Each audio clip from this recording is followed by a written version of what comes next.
Halo Sobat Maya, apa kabar kalian semua? Semoga aja seperti biasa ya, selalu sehat, selalu bahagia, dan makin sukses. Nah, di video kali ini video singkat aja, video edukasi ya. Karena kemarin tuh sempat viral kan, terus banyak juga yang DM, tanya ke saya, terus di kolom komentar banyak juga yang tanya tentang penjatahan DAAS. Nah, untuk penjatahan DAAS ataupun DAS ini itu emang agak fenomenal ya Sobat Maya. Karena penjatahan atasnya itu hanya 0,5%, dan penjatahan bawahnya itu dipukul rata 4-5 lot aja. Padahal nilai IPO-nya itu di atas 250 miliar atau lebih tepatnya 264 miliar. Di video review saham IPO DAS sendiri saya tuh udah sempat spill ya Sobat Maya bahwa ada kemungkinan besar bahwa IPO-nya DAS ini penjatahan bawahnya itu bakalan dipukul rata. Seperti kejadian di RMKO ataupun MSTI. Lalu waktu melakukan order di tab community untuk Sobat Maya pengembangan dan juga Sobat Maya utama, di situ saya juga udah ngomongin lagi. Kemungkinan besar penjatahan bawah itu bakalan dapatnya rata nih Sobat Maya. Dan terakhir di IG story saya juga bilang ini 99,9% penjatahan bawahnya itu bakal dipukul rata. Nah, kira-kira kenapa sih saya bisa tahu? Kalau menurut komen-komen dari Sobat Maya ada yang bilang underwriter-nya curang lah, emiten yang nggak niat bagi ke retail lah dan lain-lain. Sebenarnya enggak juga sih Sobat Maya. Semuanya itu udah sesuai dengan aturan yang berlaku. Jadi ya kita nggak perlu pakai spekulasi ataupun mikir yang macam-macam karena semuanya ada datanya. Dan setiap IPO pun selalu seperti itu. Cuma memang untuk IPO DAS ini itu oversubscribe-nya luar biasa.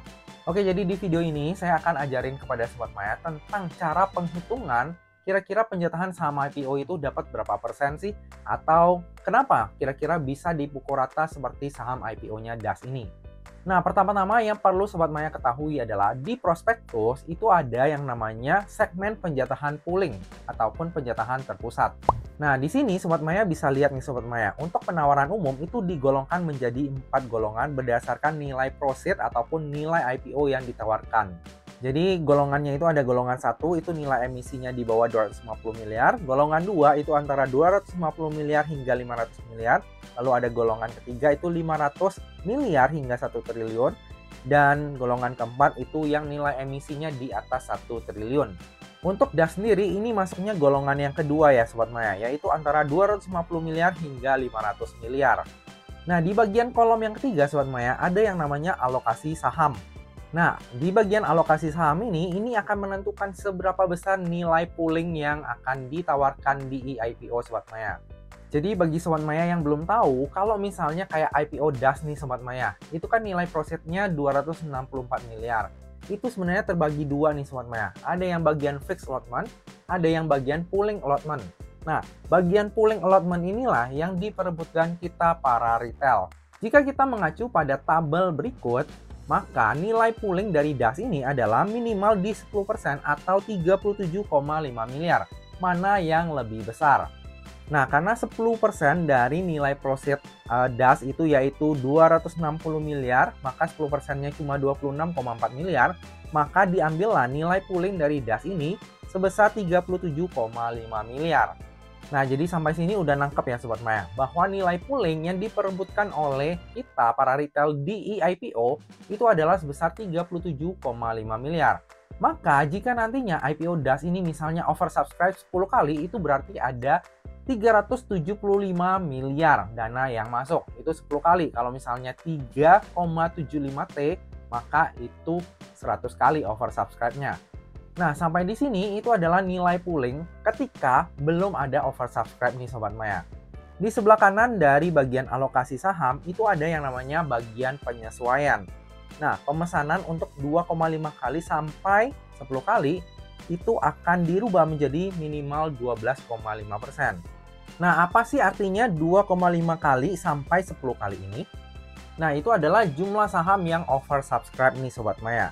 Dari apa? Dari nilai poolingnya yang tadi yaitu 37,5 miliar.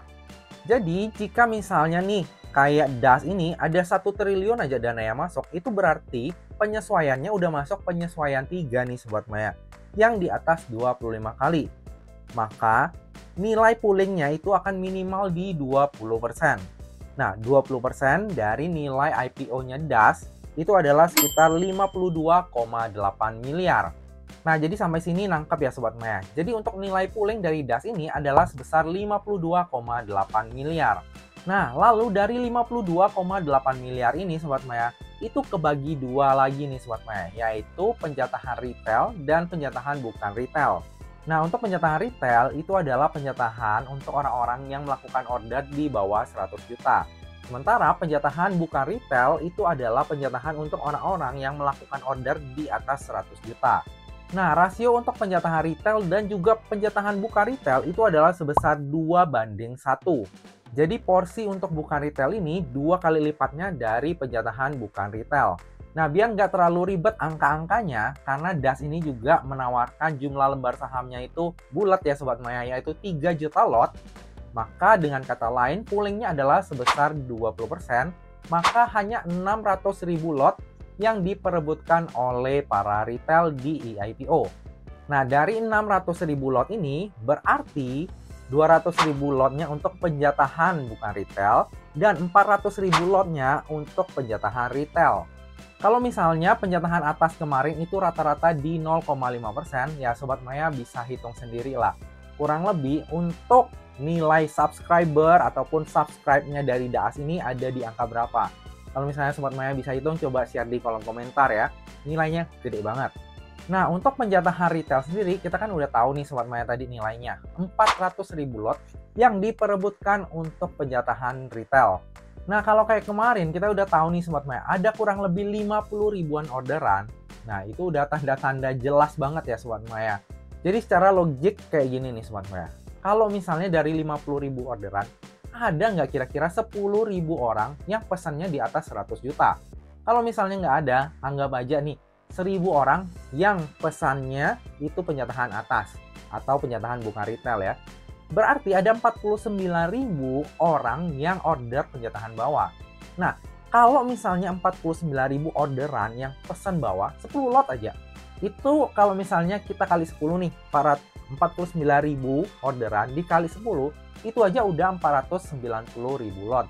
Padahal penjatahan bawah itu cuma maksimum 400.000 lot. Nah, kalau misalnya kejadiannya udah seperti itu, kira-kira apa sih yang akan dilakukan untuk mekanisme penjatahannya sendiri? Jadi mekanismenya seperti ini Sobat Maya. Kalau misalnya saham IPO biasa yang oversubscribe-nya itu nggak terlalu gede atau jumlah lembar sahamnya itu agak banyak, biasanya dibagi 10 lot dulu nih Sobat Maya. Makanya kalau misalnya Sobat Maya pesan 10 lot, biasanya dapat 10 lot kan? Nah, sisanya itu akan jadi persentase. Nah, tapi di kasusnya DAS ini berbeda Sobat Maya. Udah dibagi rata dulu nih 10 lot semuanya ya. Anggap aja dari 49.000 orderan.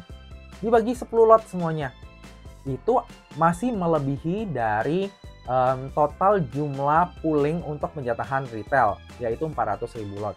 Dikurangin lagi nih, 9 lot dipukul rata. Cukup nggak? Ternyata masih lebih. Dikurangin lagi jadi 8 lot. Ternyata 8 lot masih lebih lagi. Dikurangin lagi jadi 7 lot. Dan seterusnya sampai dapatlah penjatahan retail kemarin di 4 atau 5 lot. Sampai di sini nangkep ya Sobat Maya untuk cara perhitungan ataupun mekanisme penjatahan di pooling ini. Jujur bagi saya pribadi, DAS ini adalah salah satu saham IPO yang oversubscribe-nya itu banyak banget Sobat Maya. Bahkan untuk golongan 2, kayaknya DAS ini adalah saham IPO yang oversubscribe-nya itu paling banyak. Artinya apa? Artinya ada yang nembak lebih dari kebiasaan. Tujuannya untuk apa? Ya biasanya in a good way ya. Harga sahamnya nanti bisa cenderung naik. Jadi kesimpulannya apa nih Sobat Maya? Kesimpulannya adalah most likely ketika DAS ini open di hari Senin nanti, itu dia akan open di ARA. Dan ketika bidnya itu lebih besar daripada 60 miliar lah katakanlah, harusnya nggak ada yang bisa guyur sampai ARA-nya kebuka. Kecuali barang fixnya keluar. Ketika barang fix nggak keluar, wah itu akan dikejar banyak orang ARA hunter dan hasilnya ya harga sahamnya naik terus. Tapi apakah akan kejadian seperti itu? Belum tentu ya Sobat Maya.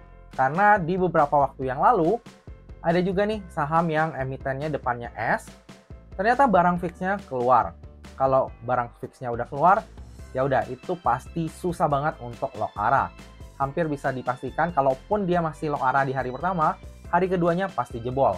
Jadi kembali lagi, kita hanya bisa menganalisa. Untuk actionnya, ya Sobat Maya bisa tentuin sendiri. Dan dari sini juga kita bisa melihat apakah nantinya fixnya keluar atau enggak. Kalau misalnya cuma barang pooling doang, most likely DAS ini akan open di arah dan langsung lock. Nah, demikianlah Sobat Maya untuk cara perhitungan pooling di saham IPO. Kalau misalnya Sobat Maya masih bingung, boleh ditanyakan di kolom komentar ya. Seperti biasa ya Sobat Maya, yang namanya saham, terlebih saham IPO, itu nggak pernah luput dari yang namanya resiko. Jadi bagi Sobat Maya yang mau misalnya nembokin di arah, ya be aware aja. Kalau misalnya nggak sesuai harapan, jangan lupa untuk di cut loss. Bagi yang udah ambil dari IPO, ya harusnya aman-aman aja sih. Karena kalau misalnya kita melihat dari rasio penjatahannya, ya kalau nggak arah at least bisa lah tutup di zona hijau. Menurut Sobat Maya sendiri gimana nih pergerakan harga saham DAS waktu hari Senin nanti? Coba share di kolom komentar ya. Nah Sobat Maya, demikianlah video kali ini. Akhir kata, jangan lupa untuk selalu jaga kesehatan, jangan lupa untuk selalu bahagia, dan semoga perjalanan investasi kita selalu cuan bareng-bareng ya. Sampai jumpa di video selanjutnya. Dah!